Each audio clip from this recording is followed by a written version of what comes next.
OBD de trouble code description technique dysfonctionnement du solénoïde D de changement. Qu'est-ce que cela signifie?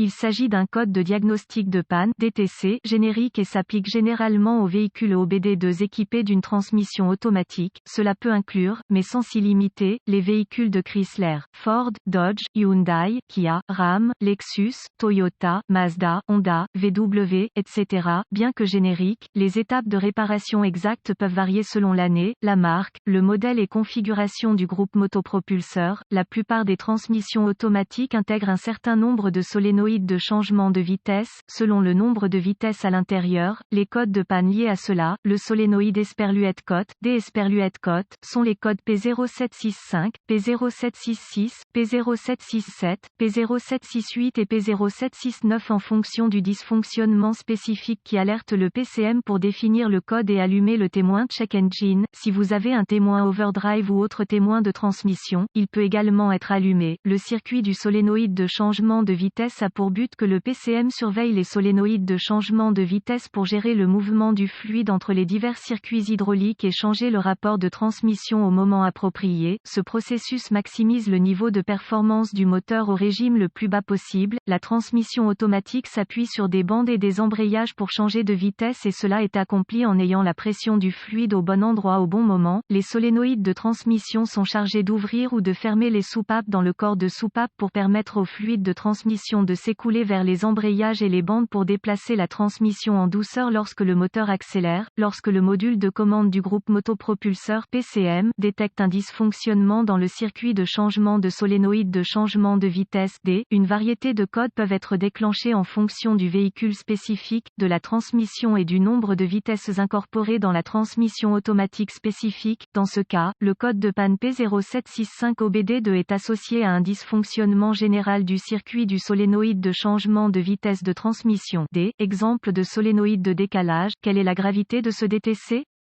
La gravité de ce code commence normalement comme modérée, mais elle peut évoluer vers un niveau plus sévère rapidement lorsqu'elle n'est pas corrigée en temps opportun. Quels sont certains des symptômes du code? Les symptômes d'un code d'anomalie P0765 peuvent inclure, la boîte de vitesse glisse, la boîte de vitesse surchauffe, la boîte de vitesse se verrouille dans la vitesse, économie de carburant diminuée. Symptômes peut être raté, le véhicule entre en mode mou, vérifier le voyant du moteur allumé. Quelles sont les causes les plus courantes du code?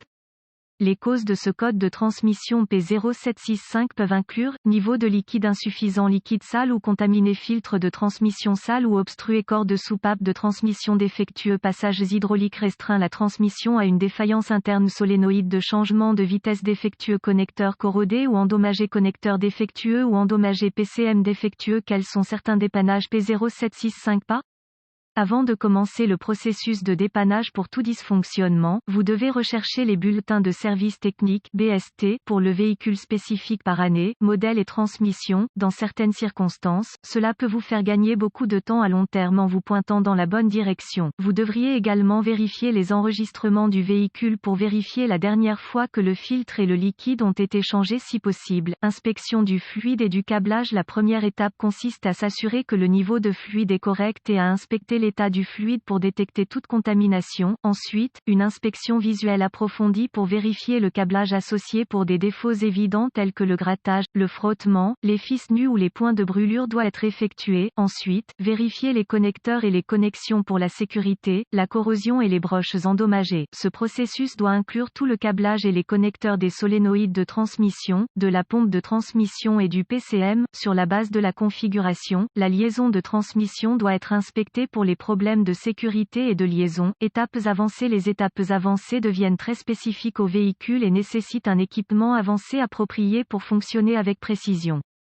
Ces procédures nécessitent un multimètre numérique et les références techniques spécifiques au véhicule. Les exigences de tension seront très basées sur l'année et le modèle spécifique du véhicule. Vous devez suivre le tableau de dépannage spécifique à votre véhicule. Contrôle de continuité. Les contrôles de continuité doivent toujours être effectués avec l'alimentation coupée du circuit et les lectures normales pour le câblage et les connexions doivent être de 0 ohm de résistance, sauf indication contraire par les données techniques. La résistance ou l'absence de continuité est une indication de câblage défectueux qui est ouvert ou court-circuité et doit être réparé ou remplacé. Quelles sont les réparations courantes pour ce code?